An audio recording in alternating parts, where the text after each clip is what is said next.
Now, I know that it might be a little bit annoying to hear from me saying, oh, look at what's going to happen tomorrow, without actually telling you what's going to happen tomorrow. Because you'll be like, well, thanks, great.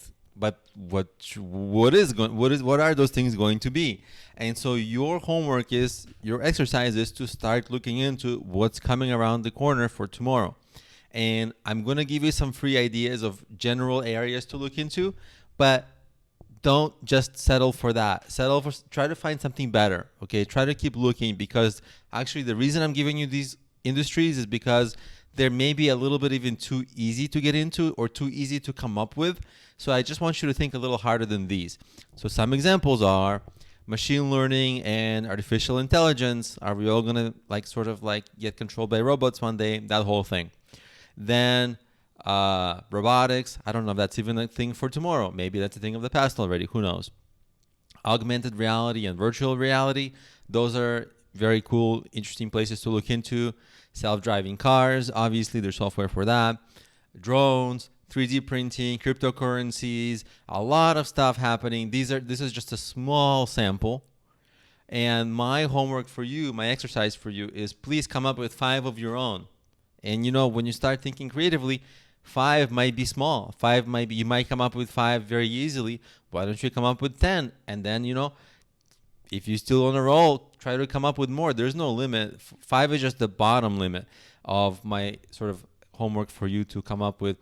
And, then you sort of try to pick your favorites out of that, something you'd actually be curious enough pursuing. And then why not start pursuing? The best way is to start watching YouTube videos on that topic. It's really easy. Next time you go somewhere for a walk or a drive, find YouTube videos around it. Start getting a little deeper into it. Try to think of okay, is there a platform that can be made on top of this?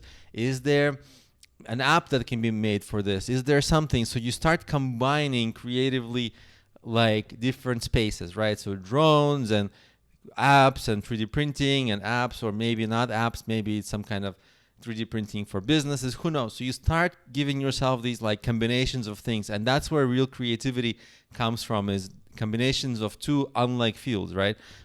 For example, this is actually a good example for technical people, but many people know about the Dilbert cartoon, and it's about this, kind of like a comical cartoon about this nerd programmer.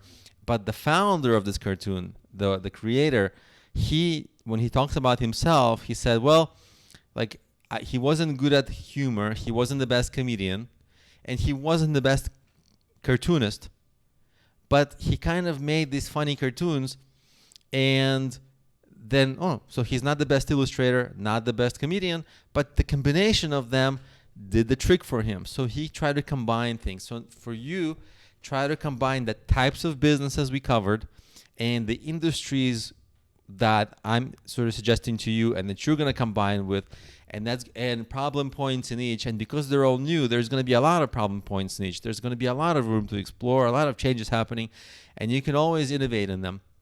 So that's going to give you a lot to process and to start thinking about it. And this is a good space to be in if you're thinking of what's a cool new idea for tomorrow. This mix, I'm going to call it this mixology of these little things, these industries and the types of businesses, is exactly where it's a really ripe and green pasture to build a business in.